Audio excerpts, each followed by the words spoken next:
This podcast is intended for mature audiences. Listener discretion is advised. Out of the Ashes presents Missing Dad. I might have ended up on the wrong side of the tracks if Pops wouldn't have pulled me back and said, yo. Each episode is a thought-provoking interview with people across all walks of life to see how they were affected by missing key pieces in their relationship with their dad. I told him as a youngster, he'll be the greatest man alive. And now your hosts, Coley Harris and Amir Lyle. Welcome to another episode of Missing Dad. I'll be your co-host, Coley Harris. And I'm Amir Lyle. And we are coming to you live from Hair Central with the good brother, Amir Smooth Lyle. How you doing over there, Smooth? Good, man. I'm good.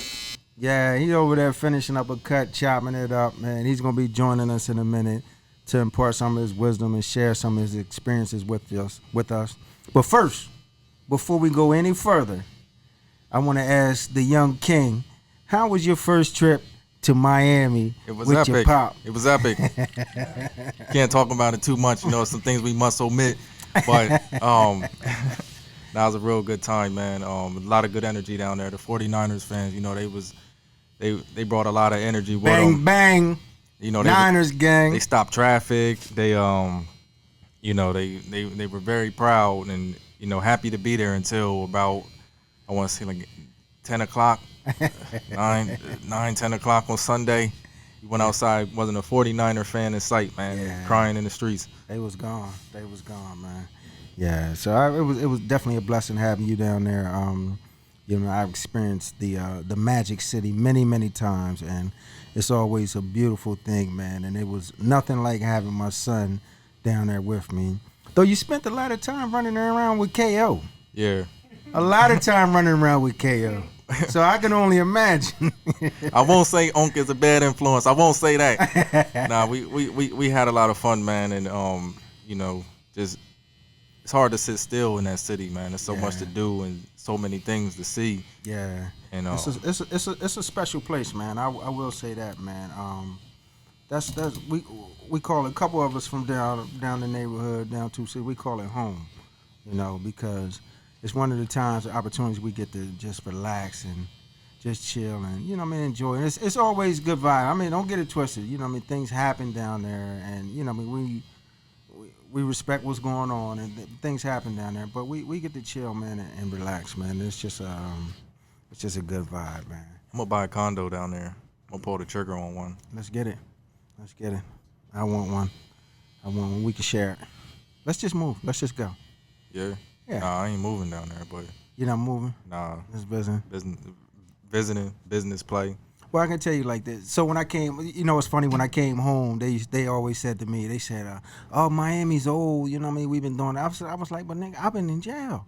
So it's new to me, you know, and you know what I mean, I can go down there every Friday at 5 o'clock when I get off work and come back on Sundays and be a weekend warrior down there, you know. The experience is just...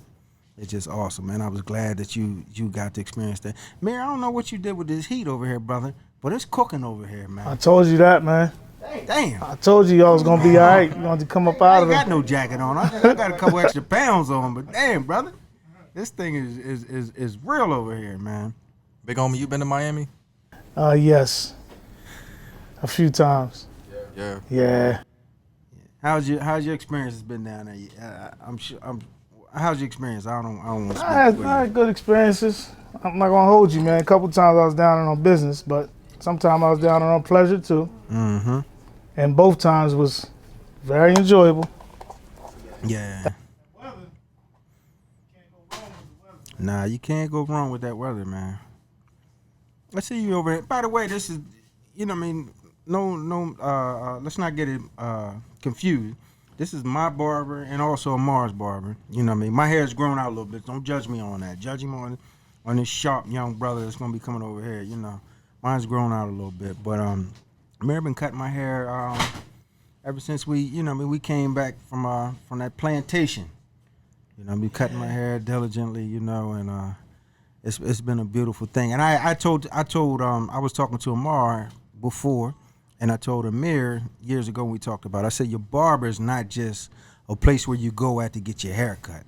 You know, you want to make sure when you're going into the shop right? That you're going into a place where you got somebody that's gonna where you're gonna grow and you're gonna be enriched and you're gonna have good conversation and things of that nature. You know what I'm saying? It ain't just sitting around slack rapping or whatever. And you know what I mean, I'm glad that my son has chosen to go to the same barber and situation where I've gone at. I mean, it's a good atmosphere. And it's a great experience. And every time I come in here and get to sit down with the big homie, you know, we have a lot of different conversations from music, entertainment, politics sometimes, business, and family life and things of the sort. And gassing up the bus. You don't know about that, Mar. Gassing up the bus. We call it gassing up the bus. We used to sit down there, and we used to work in like the same area now in the prison. And me and Amir, we would sit back at this back table. It was like a lunch table, and we'd sit back there and eat lunch or just chill and just rap. And we was always trying to figure out a way to get the hell out of that place. Out of prison. Yeah. We wanted to get on the bus. Yeah. We wanted to get on the bus that was going north of the prison. You understand me? Anything that was going north of that. Yeah. And we had, man, I think we must have came up with about 30 different schemes, man, to get up out of there, man. Yeah. And I'm not talking about get out of there illegally. I'm talking about through programming, through shoe shuffling. I don't know about that shoe shuffling, man. We wasn't shoe shuffling. What's shoe shuffling? Maybe, well, when I say shoe shuffling, I'm talking about working. Working for them folks. Oh, yeah. Oh, yeah, working for them folks for pennies. Through writing counselors. Yeah. Outside support. We tried everything. Yeah. So, glad to have you, brother. Thank you. Know, we've been looking forward to this for a long time, man. Coming, you know what I mean, on location away from where we've been recording Missing Dad at to rave reviews. Where can they find everybody find Missing Dad at? Great question. So you can find Missing Dad, Spotify, Apple Podcasts, and you can also find it on Google Podcasts. We're working on the YouTube. We got to reach a certain threshold with the views before they allow these length of episodes, but it'll be up soon. Okay, awesome. Yeah, and you know, it's been a blessing, and we've been fortunate to be able to come out and talk to a lot of good brothers, man. And the conversation, man, is rich. And, you know, we don't do a whole lot of, you know what I mean, we talk about fatherhood and, you know what I mean, we don't talk about some of the bumpy parts, you know, but that's what Missing Dad is about. We embrace the whole entirety of the fatherhood experience. Because guess what? It ain't all smooth. It ain't all peaches and creams. It's some hardships and some struggles that go through that get us to a point where we become good fathers. And sometimes we don't get it right on the first time around. You know, I know I definitely didn't. And, you know, I'm coming back on the back end trying to be the best example of a man and a father that I can be. But I want to turn it over to you, brother Amir. You know, tell us a little bit about yourself, man, and your life and your experiences. Well, first I want to thank both of you brothers, man, for inviting me to your podcast. And I think this was a good setting. It was a good place to start. This is where my life ended up. My own business, cutting hair. Something that I've been doing for since I was 16 years old. Wow. Yeah, I was 16 years old. My mother wasn't taking me to the barbershop. Mm-hmm. I found an old rusty pair of clippers. Andy's. I don't know what they were. But I found an old rusty pair of clippers, put them to my head, did a horrible job, chipped myself up. But guess what? I thought I was fresh. Right.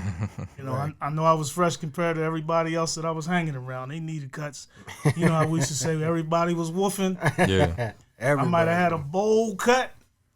But I got all that little hair off the sides, and I thought I was fresh. So right. I started there, like I said, at the age of 16, and I take you back to the as far back as I can remember in my life. Mm-hmm. I grew up in a household with myself, my brother, and younger sister, my younger brother and younger sister, my mother, and her boyfriend. far back as I can remember, we lived on 16th Street down by Brown's Boys Club. Mm-hmm. But my mother originally is from Riverside. Okay. I always tell this little story that one of my friends used to tease me, and he used to say, man, you from Oakmont. Then I had another friend who would tell me that you from Market Street. And another friend that told me you from West Side. And another friend that told me you was from Riverside. You know why they all used to say that? And I never used to make a big deal about it. And I used to just kind of sit back and laugh, but it kind of hurt. And the reason why they was able to say that is because as far back as I can remember, we moved every year of my life. So I've gotten people have gotten arguments over me. Talking about, nah, man, Smooth is from West Side. Nah, man, Smooth, nah, he's from River. Nah, he's from, and I'm like, what y'all don't understand is, man, my mother, she was struggling, trying to maintain a household. Right. And through that process, we were getting evicted. Yeah. She was having to move. You know, she was juggling. Yeah. Trying to keep us someplace to live. There was times when we had to live with my aunt, with the old 2 at the foot, 2 at the head. You know, we sleep in 4 in the bed. Mm-hmm. We in 3-bedroom apartments. 1 bedroom is me, my brother, sister, and my 2 female cousins. The other bedroom is my aunt, her friend. The other bedroom is my mom and her friend. Mm-hmm. You know, tight. This is in a what are they called? Those houses. They got one on the top and one on the bottom. In a house, I forgot what it's called. Duplex. Duplex. In a duplex. We on the top floor of a duplex. All of us. I think that's about 8 or 9 of us all together. You know, making it happen. That's about as far back as I can remember, and you know, that's something that, you know, sits with me to this day. Now I want to go into real quick. When I asked a few people, I was like, give a description of me. You know, I'm getting ready to go on this podcast, and one of the individuals, his name is Derek, good brother Derek Hussein. He said, brother, you're an introvert. Right. You know, he said an introvert, and I had to look the word up. He's like, it said shy, a loner. And I was like, yeah, I guess that would kind of sum up why I am like I am today.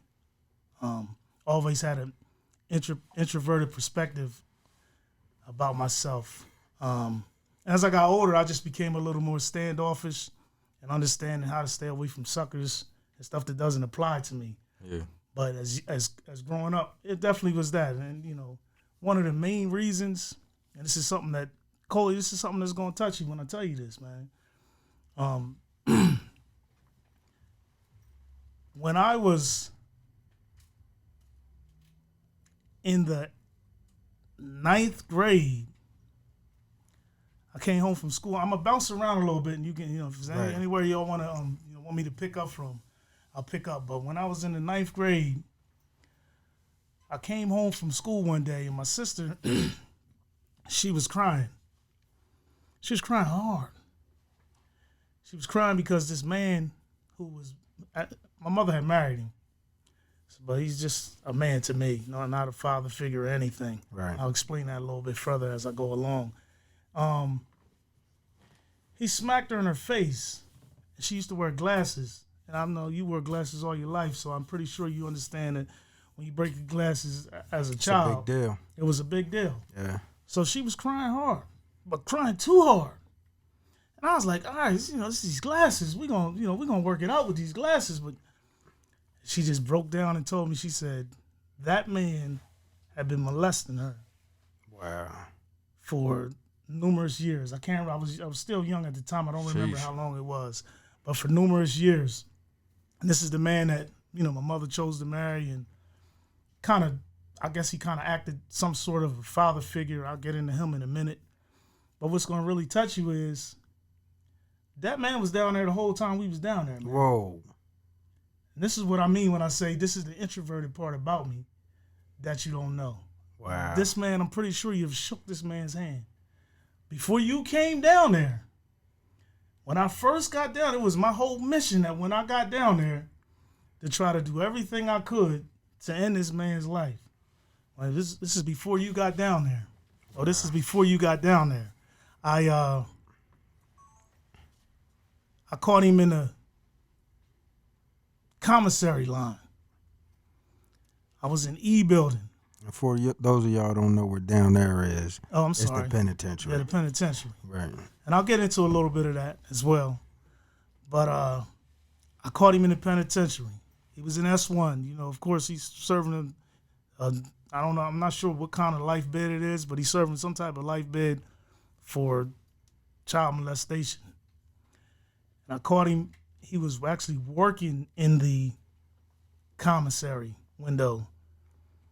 And I waited patiently. I was like, when I get to this window, he's not expecting me. And I dragged him through the window, and I tried to snatch him up out of the window. And of course, everybody broke it up, and I got sent to the hole for that. Right. That's the closest that I came to physically rectifying what hurt us all of our childhood. Right. And like I said, something I never shared with you. I never shared with you. You know, you and I are real good friends. Yeah. Did a lot of time. We was on that back hall together, chasing after that bus. But that's part of the introverted part of me that I don't know if it's a little bit. I think it may have been embarrassment. Yeah. But it's mostly because certain things I have always chosen to keep to myself. Now let me take you back to how the structure of the household was with him in the household. Now we know he was a child abuser. Let me go further to say he was a physical abuser. Not so much of my mother. If so, she did a good job of masking it. Right. But definitely to us three. He would whoop our ass. It's permissible to curse. Yeah. You go. He would whoop our ass for the smallest things. And I'm like, man, you just popped up out of nowhere. You just putting your hands on me. But you got to remember now, I'm talking about from first grade. Uh-huh. From first grade, that's where I lived at on 16th Street. Second grade, we moved out on the west side. Third grade, we moved Dunleaf. Fourth grade, we moved out Newark. Fifth grade, we moved north side. Sixth grade, we stayed on the north side.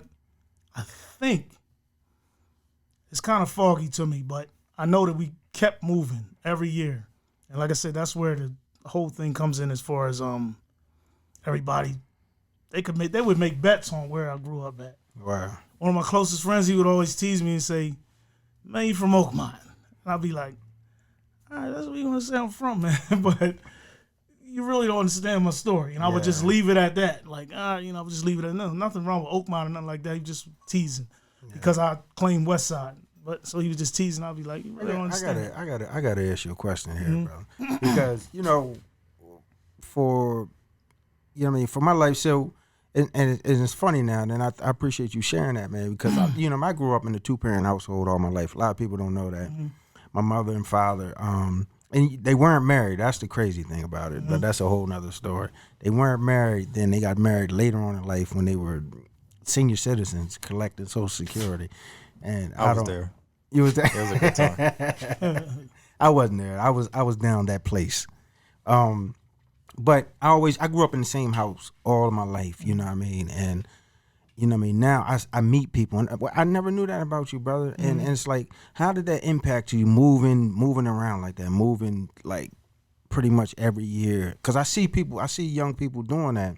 I got people that come to one of my programs and they moving around every year like that. And it's like, I was like, damn, how do you get any stability with that? You know what I'm saying? How did that impact you? When I think back upon it now, I have to say that, I label myself as an introvert, but just like I'm telling you, all these all those individuals, I met all those individuals. So somehow I was going out that house and making friends everywhere I went at. You know what I mean? Connecting everywhere I went at. So I really don't know how it affected me. One thing I do know is it taught me how to be able to deal with multitudes of people. Yeah. You know what I mean? Because I'm telling you, it wasn't a year. It wasn't a year that went by and we gone. And when I mean gone, I mean out of nowhere. I come back home from school and we going somewhere else. I don't even, it's not like I had a chance to pack up my stuff and realizing that we moving. It's just that when I get off the bus, we get in the car and it's like, where we going at? We end up somewhere else. So I can't really explain to you the effect that it had on me at that time. But as I start getting into a little bit later on in life, I can see how it helped me be able to adapt in any situation, honestly. So, I had its goods and bads, and the bads really came from inside of the household, no matter where we stayed at. You know what I mean? Right. And how long was this this guy? How long was he in your life? In that household, from, like I said, as always I can remember, from first grade to ninth grade. That's when he got locked up. Okay. He was in the ninth grade. So he was there for a large majority of my childhood. Yeah. And he was supposed to be a father figure. Right. But if I sit down and explain to you some of the things and some of the punishments that we had to endure, without even mentioning the child molestation, you would understand it, man. This man, I had a hard life, man. As far as a childhood, as far as no father in my life, I had a very, very difficult time, and even to the point that I can remember coming up with all these. It was beatings and punishments. I can actually recall saying that if I can do this, I'm gonna be able to do time in prison. Wow. I'm telling you, it was just that severe that I can remember saying that, man. I even remember which house I was in. I was on the north side. It was when I lived on the north side. I can remember saying, if this is how this is, I know I'm gonna be able to do time. Wow. It's crazy, man. It's crazy that I remember that, man. Yeah. It's as clear as day. So moving forward, I don't know if you want me to go into any real details of the punishments. I'm just interested, we're doing all this, where was your biological father at? Now, I never knew who my biological father was. My whole life I never knew who he was. And I have a unique story concerning that.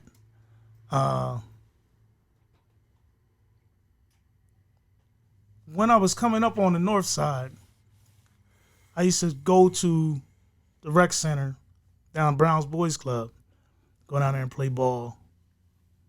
And there was a man named Richard Johnson. He was a coach. Cool, man. Everybody loved him. I loved him. We all loved him. We all looked up to him. He was like to some a big brother, to some like a father figure. I can remember growing up on the north side. I can remember hanging out in the park on 24th Street, and I can remember OGs always saying to me, "Little Rich, how you doing, Little Rich? Little Rich, come ball with us today. Little Rich, you want to come play ball with us?" And I'm looking at these guys like, man, who the heck is Little Rich? Right. But because I was so young, like 7th grade, I think I was like in the 7th grade, and I honestly could play ball back then. They were the older guys. They would pick me up to play on the teams. I was just happy to be involved, man, with them OGs. You know what I mean? So I'm like, all right, cool. You can call me what you want, man. Just keep on calling me out, man, to play some ball. Right. Well, come to find out, years later, when I was in prison, again, when you and I was still going back at them tables, I got a letter from my mother. And my mother wrote a letter to me and told me that when she was 19 years old, she had an affair with a man, a one-night stand. She told me the man's name was Richard Johnson. Wow. And she said that she believed that he was my dad. Wow. I have no hard feelings to Rich. Coach Rich, if I seen him today, I'll give him a pound. I might like to have a little deeper conversation with him, but I have no hard feelings against him. You know, I understand how that can happen. But that's just something, that's another part of the introvert in me that I want you to understand that, man. I never shared that with you, man. Nah, you and didn't. I'm pretty sure I can almost pinpoint around the time when I got that letter. You know when it was? It was around about the time when you had changed your name, man. You had changed your last name. I remember that. I remember thinking that, man, that's cool, man. This guy done changed his name, man. He's like, man, that's not my last name. That's not my people's last name. And while I'm sitting here like, well, dang, what is my last name? What is my pop's last name? You know, but never thought to share that. Like I said, that's a part of, I don't know, that's a part of what I look at as, like I said, introvert. I don't know if, once again, let me be honest. It's a little bit of embarrassment with that as well. No, you know what I mean? Yeah. It's a little bit of embarrassment I with can that. understand that. You know, just like I don't know who my dad is. You know what I mean? And then when I hear who he is, one of the stories that I can vividly remember is driving Rich home. Now I'm an adult. Driving Rich home, seeing him at I think we was down Leroy's. Shout out to Leroy's. Yes, sir. And he was drunk. He looked like he had too much to drink, and I was like, Coach, you need a ride home? He was like, yeah. Now, mind you, at this time, I didn't know anything about no possibility. My dad didn't even put two and two together when they saying Little Rich. None of that clicked until as soon as my mother wrote me that letter. Right. That's when everything clicked. Like, that's why they was calling me that. Yeah. So yeah, I can remember giving him a ride home one time. He was drunk, man. And as years went by later on, and my aunt and my wife and my uncle, a few others, I told them the story. As soon as they look at me and they know this guy, Rich, as soon as they look at me, they tell me that there is no denying, man, that that's your dad, man. There's no denying it. I'm like, wow. Excuse me, I'm like, wow, if I'd have known this back then, Coach Rich might have helped me get on that basketball court. You know what I mean? Coach, you know what I mean? But I didn't. Yeah. How old were you when you got the letter? How old was I? I could tell you it was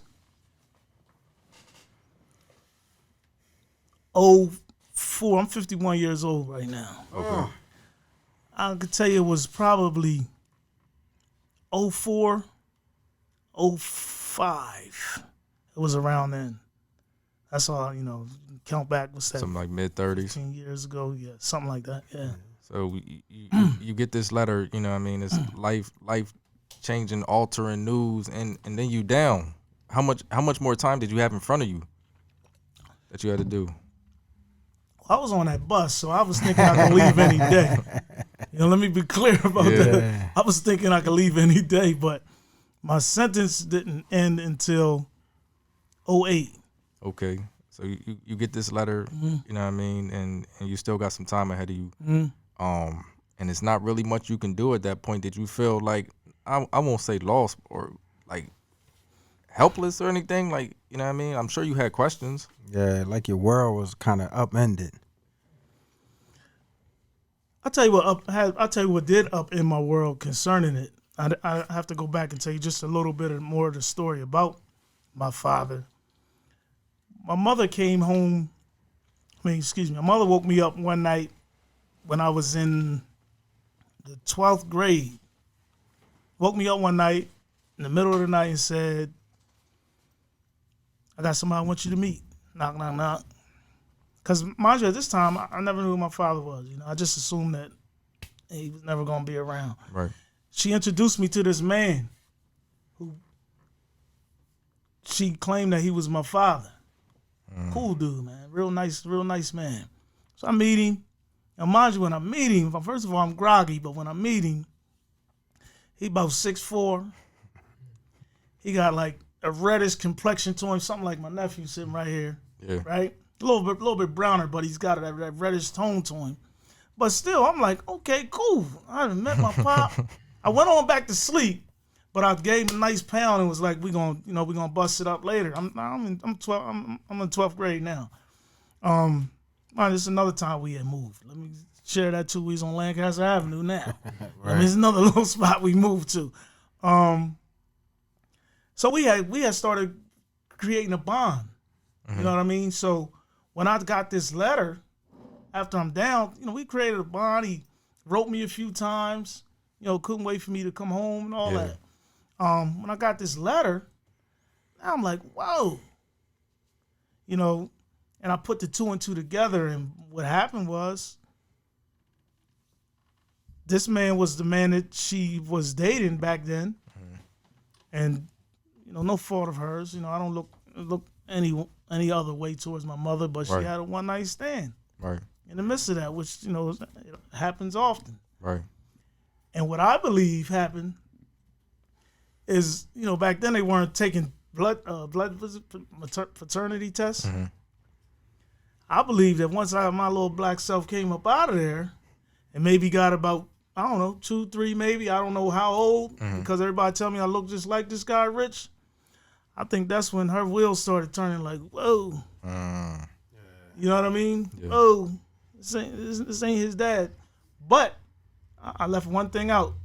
When that guy came to my house, that she said he was just coming out of prison. So he had been away for all those years. Yeah, he had been away for a while. So he came home trying to, get back with her, I guess, but also see his son. You know what I mean? Right. But the whole time, she's like, that ain't your son. Yeah. You know what I mean? I don't know if she didn't know how to break it to him, or if she did break it to him. I don't know. She didn't know how to break it to me. I know that. She didn't know how to break it to me. That's basically how the story goes, concerning my father. So let me ask you this then. So, your father, grandfather, how has that impacted your relationship with your own children? I know you got some older children, and then you got a couple younger children. How has that impacted your relationship with your children? Well, first I have three older children, 30, 29, and 28. The information that my mother gave to me, she didn't give me that until I was down already. Right. But let me just go back and say that the relationship that I had with the older three, when I was coming up, in and out of the game, and in and out of prison. I did 2 different stints in prison. I gave them my all. Right. I always gave them my all, and a lot of the reasons was based on what happened to me. Right. How difficult it was for my mother, me not having. I just always wanted to see them do better. I always wanted to see them have better. Right. I always kept them together. All 3 of them. They was always together. They was always with me. Even to the point that when I went to prison, they all had separate mothers, but when I went to prison, they were all with me that day. Right. You know what I mean? But once I understood more about my history, and I came out on this last time getting off that bus, right, I had 2 more little babies. One is 10 and one is 7. And I chose to make sure that I was in a relationship now that not only do they know their mother, but they know their father. Right. And that they grow up with their father. Right. You know what I mean? And that's all based off of what I experienced in my youth. Right. You know what I mean? Yeah, because it's like, me and you, our lives and our experiences intersect at certain points, and I try to explain it to people, and because I had to understand it myself, is that when you're young, you have children and you making mistakes. There's no excuses for any of that stuff, right? But when we making these decisions and we end up in the game, in the streets, and being incarcerated for, multiple times or long periods of times, you start to grow and develop, and then you start to try to do things differently and get things right, but sometimes, for a child, that's kind of hard to understand. It's like, damn, he nigga was going back and forth to prison when I was growing up, but now, he's stable and stuff like that. But it's like, it's a learning curve. It's a life experience. You grow and you mature. Like Dr. Payne says, one of our guests and a good friend of mine, he's a social psychologist, and he says, you don't even come into your own true self until you like in your 40s, and just growing and developing. And that's one of the things that I think about it from some part of it is selfish, because like with my own son, I wanted him to understand that all the mistakes that I made in life weren't a reflection of my love for him. It was just me being a young guy and growing up in a social environment that kind of shaped and molded the decisions that I made and the opportunities that I had before me and things of that nature. But when you start getting older and growing and start prioritizing better, making better decisions, and putting the most important things first, then you start doing things differently and start putting people in the proper perspective. Yeah. I agree. So so how do you think that what do you do different? I know you kind of juxtapose, with your older children and younger. How do you see yourself different now? You said you're 51 years old? Yes. And you got a 10-year-old and a 7-year-old. Mm-hmm. Like how do you see juxtaposing the father that you are now against the father that you were 20 years ago, 25 years ago? Now I see I put my children first. I can honestly say that. Yes, I spent a lot of time with my older children, and they will not deny that.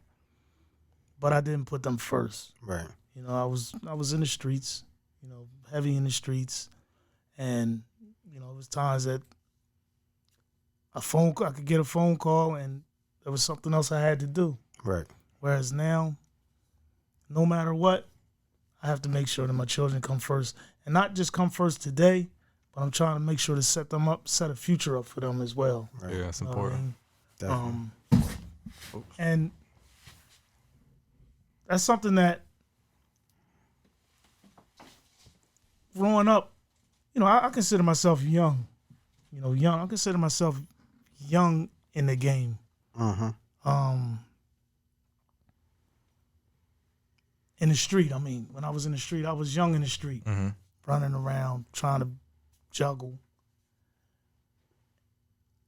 And I thought that what I was doing as far as making money and making sure that they had everything that they could possibly want, I thought that was being a father. Right. But I've learned now that being a father, it means more to them that I'm just there. Yeah. I can see like when I come, it's gonna be late tonight, but usually when I come in from work, and my children run up to me. I'm pretty sure you experienced that as well. Yeah. They run up to me like I'm Michael Jordan, Kobe Bryant, or somebody. Yeah. They run straight to me, man, trying to get their hugs, and one up here, one down here on my leg. They run straight to me, man. That's a good feeling. You know why they don't run to me like that because of any monetary, anything monetary that I've done from them. They run to me like that because I have gave them a sense of security. I've given them a sense of the man of the house. Right. It's always going to be there. Right. So that's my purpose, to make sure that I'm always there, especially after some of the mistakes that I made. Yeah. Whew. Leaving my older ones for 6 years at a time. I can't see me doing that. I look at my little babies now like they're not gonna be able to survive if I do that. Yeah. I didn't think that way then. My mindset has changed. If I would have thought that way about my older ones then, possibly I would have made some better choices. Yeah, no doubt. But it's prevailing awareness. you make decisions and no excuses, but we make decisions based on what we know and what we truly understand about life, you know. And growing up back then, because mind you, you know what I mean, I don't, like I said, I don't make no excuses, but I always tell people, like, we grew up, you know, growing up, and I'm talking about me and you, but just people in our era, we grew up in psychological, chemical warfare, man, with this war on drugs and this crack, man. And it's, you know what I mean, it mowed over our communities in a way that we had never seen before, you know what I mean, the black community. And so yeah, they made it seem like it was okay. Yeah. They made it seem Prison, like it was like a rite of passage. Yeah. It was like you knew you was going to the penitentiary. Exactly. And I tell, you know, I talk to my son in different words. And I say, yo, everybody that I grew up with, it was like 30 of us that I know who have done 10 years or better in my community. 10 years or better. Yep. That is fucking crazy. Yep. Seriously. You know what I mean? So, you know what I mean? I definitely can understand that, man. And you see the difference of what's happening now? Back then it was going to prison. Now it's dying. Yeah. You know, now it's like them same 30 people that we grew up going to prison with. Yeah. An individual will sit up and say it's 30 people from his neighborhood that are dead. Yeah. Yeah. That's And real. the same, but the same thing is looked at the same way, like it's okay. Yeah. Same way like they looked at the drugs is okay. Now they looking at it like, nah, dying is okay. Yeah. You know what I mean? I think I've shared to you numerous times that I really don't know how we gonna make this change, man. Yeah. You know, so I told, like I shared with you, I'll probably share with you as well. The only way I know I can make the change is to start with my own household, man. Yeah. No, that's important. That's definitely important. That's definitely the first step. So I wanted to ask you another question, man. I was thinking about, and just, you know what I mean, from your own life experiences and whatnot, being a father, like, how important do you think having a father in an individual's life, particularly a young black male, how important do you think it is for them to have a father in their life? Children, all children, you know what I mean? But, you know what I mean, we black, so we're most familiar with the black experience, African American, if you will. How important do you think it is for our children to have their fathers in their lives? Honestly, man, it's hard. The question is hard for me, man. Yeah. You know, coming from my situation, it's really hard for me, man, to just say that a father is needed. But what I will say is needed is guidance is needed. Right. You know what I mean? No matter whether it comes from a father, an uncle, you know what I mean, a big brother. Yeah. It still has to be some type of guidance, man. You know what I mean? Because I'm telling you, man, I can tell you stories. You know, I chose not to go in that direction to tell you some of the stories of how my head was in a whirlwind trying to figure this thing out. Yeah. You know what I mean? If I just would have had a little bit of guidance. So, yeah, I definitely believe that having a father, if you have a father in your life who can guide you in the right direction, I definitely believe that that's a plus. Right. But I don't want some of these young guys to get, young women, men and women, to get it discouraged if they don't. Right. And think that just because you don't, that you can't get ahead. Yeah. Because just like we sitting here, look where we sitting at, man. This is a reality of how I came up from not having a father in my life, and somehow I figured it out. Right. Yeah. You know what I mean? So it still can be figured out.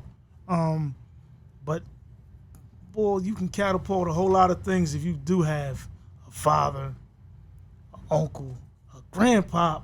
Mm-hmm. You know, I didn't have a grandpop. You know what I mean? Because I don't know who his dad is.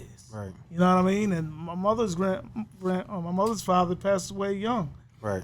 So that's the best answer I can give. I'm not sure if that's the answer that you were looking for, but that's my honest answer. Yeah, man. no, I appreciate that. Yeah. Yeah, I appreciate that. So, Mark, you got any more questions for this good brother, man? No more questions, man. I think you answered all of mine. Any parting words you want to leave us with? Parting words, I think this is an excellent This is an excellent format. I want to wish you guys much success.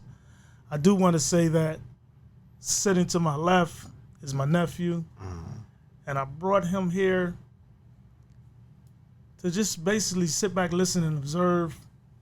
3 strong black, positive men Right. who are trying to make a change in others. You know, we all have children. I didn't want him to speak at all. If he had something to say, he could have chimed in. But I just wanted him to see. How old are you again, J-Mayor? 18 years old. I just wanted him to see that, man, we out here trying to get it right, man. Yeah, we are. We're trying to get it right. And that's basically it, man. Yeah. Good luck, much success, man, with y'all's podcast. We appreciate that. And Appreciate it. any way I can help, you know, I'm always willing to help, man. No doubt. And I just want to add to this, man. You know, with Out of the Ashes, the presentation that we do created based on our own life experience, being separated for 14 years due to incarceration, and with missing dad.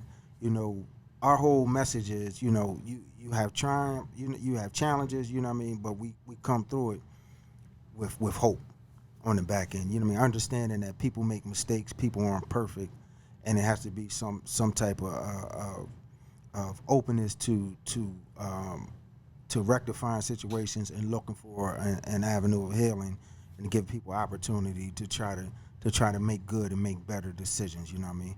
We're not perfect. We're not the best people, but we got to understand that sometimes the father just might be the best person to guide that child, and that's what it is. And it goes beyond a number of 18 years old. It extends on and through life and adulthood, and when people have their own children. So I just encourage people to be don't be open for abuse from anybody, but be open for opportunity, man, to let somebody to come back and make amends, if you will, and for some of their misdeeds, you know, in life. Because you live long enough, you're gonna make mistakes. For me, I got to understand my dad a lot better once I got older and I started making my own adult mistakes. And then I cut my dad a little bit of slack, and that helped my relationship. And yeah, and that's what it's all about, man. We out here sowing seeds of hope. Yes, sir. So with that being said, man, I want to thank you again, Amir, man. We appreciate everything you've done. Thank you, was it Jameer? Jameer, thank you for being here. Yeah, thank you. And we're signing out for another episode of Missing Dad. And this is Coley Harris. And Amar Melton. Signing out for Missing Dad.